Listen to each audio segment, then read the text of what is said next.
Hello world! So today is magluluto tayo ng ginisang pusit na binili ng aking jusawa. So eto nga, ganitong pusit siya. Then magbubukas na ako ng aking mahiwagang kalan.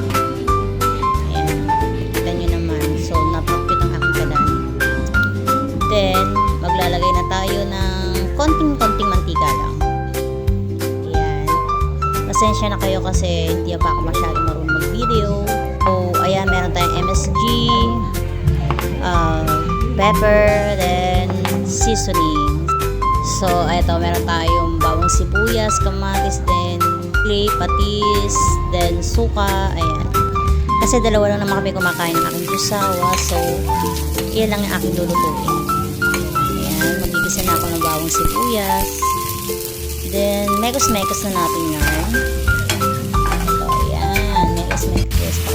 Then hindi ko na nila-videohan yung paglalagay ko ng kamatis at saka sili. So eto na, ang nilagay ko na is yung pusit, then lagay ko ng MSG, then paminta, then yung ating seasonings.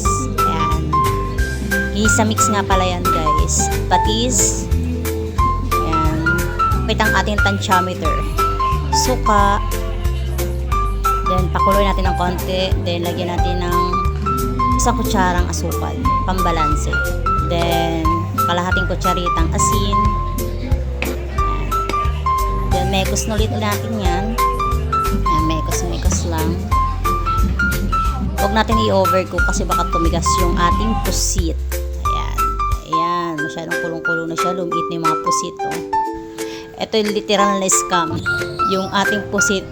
Kain na guys!